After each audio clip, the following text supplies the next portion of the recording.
No, I've had a few ideas of how it was going to end. Mostly it being them two getting separated by something that's going on inside, and one of them either getting hurt or like killed, and the other one not knowing what to do to try to just run away and save themselves, or stay back and help their friend who they went with. Yeah, I think definitely the first idea is the most solid. I think there's a lot of, similar to Jamie's, it's like, it's very open to interpretation. There's lots of different ways that an audience could,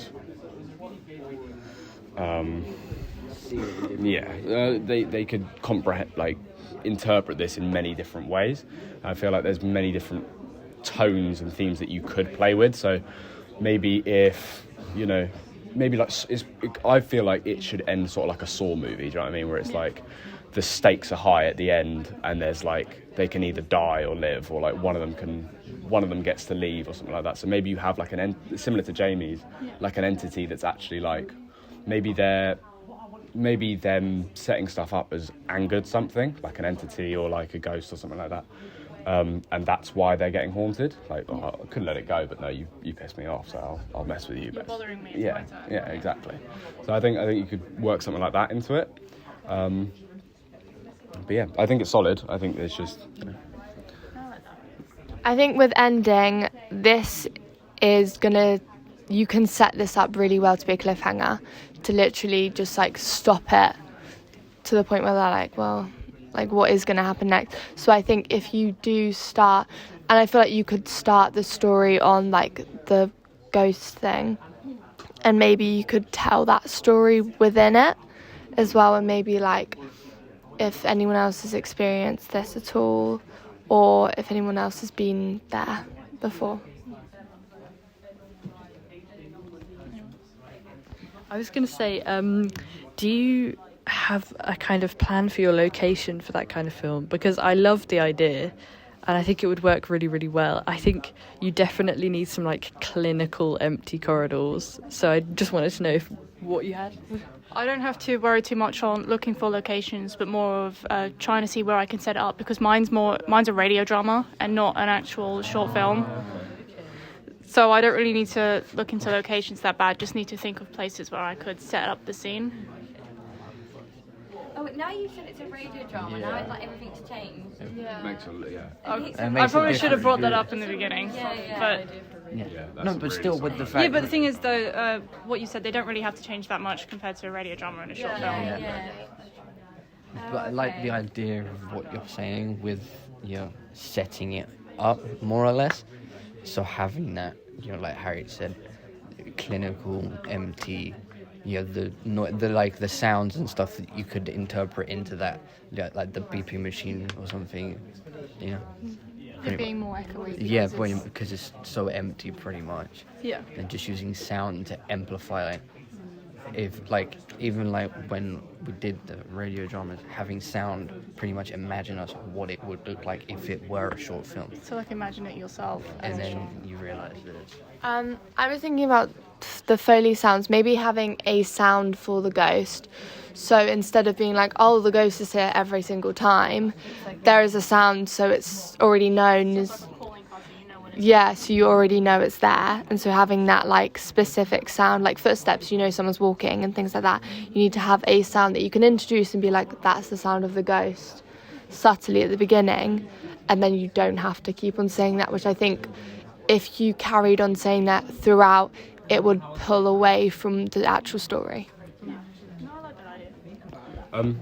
I think now that you said it's a radio drama, I know obviously there's no scenes, but there's sort of like the clinical setting where it's all like white walls and like just bleak. I think even though they go into abandoned places, what if there was a little bit of life to the place? So like they walk into a corridor and you can hear like office lights, and you can hear them like humming. Yeah, if they walk into there and there's like that, even though it's abandoned, they might be a bit like, this is odd. Yeah, why are lights on and stuff like that? Maybe they start to sort of tease that there might be someone in there with them, but obviously then go on and show that it's like an entity or a ghost and really start to mess with them. So That's a really subtle way of putting it in. Anyone else? I've only got 4 minutes. I mean, with, you know, like Dylan was saying, with the noise of different rooms and stuff, Yeah. interpreting that, you know, buzzing sound of like confusion, you know, other things as well, window noises, you know, plastic curtain You can have things. like a Godfather clock there. and stuff Yeah, like exactly. that. Like, Yeah, just bring you can life still to where they have, are. bring life to it, because then it gives us as the listeners more of a, you know, a realistic vibe of where it is, what, you know, because instead of seeing it, you know, like if you were to, you'd simply go, it's, you know, no one's there, nothing. But listening, you know, you can interpret the sounds of something being like that, pretty much. Did anybody have any opinions on my second idea of the person being friends with a serial killer? No, I think for a radio drama, I think you should stick with the first one. Because, like, now hearing everyone else, there's so many sounds you can do, and the atmosphere and, like, tension that you can create before and after, it just sounds, for a radio drama, it sounds like it will be so much better. So I feel like you should really stick on that one and expand that. Because the sounds, you can create more of an atmosphere. Yeah, You can imagine and more. it makes it feel like you're more in it than the other one. I feel like it's a bit, Okay. I also think it might be, for the second one, it might be quite hard to create a relationship between the serial killer and the person through sounds. Yeah. Because you've got dialogue and you can do that, but you've got no visual representation that they're close together or they're like hanging out loads. that's true. Yeah, I feel like you don't want to have to write a script where they have to over-explain themselves. So I think the first idea is a really, really good idea. I think you can definitely make, in the sense of it being a radio drama, you can make all the action so much bigger than it would have been in a film. I think also, if it is a radio drama, you can use subtlety to such a good degree. Like if you just have like a moment of silence and something like a cleaning trolley like squeaking its way along a corridor or something really dramatic. And the humming lights is a really good idea as well. I think you can definitely build more of an image that way than by having two characters have to over-explain the relationship between themselves, which I think you have to do. Well, I wouldn't say, because the idea with the lights as well, it's creating atmosphere.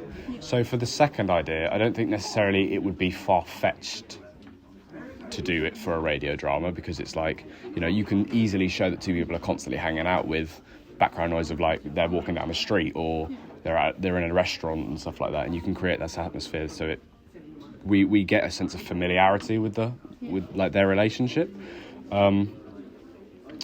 But I still do think the first idea is stronger, but I would definitely say that the second idea could be developed to be something quite solid. Oh, well, I have 8 minutes, so we can stop there.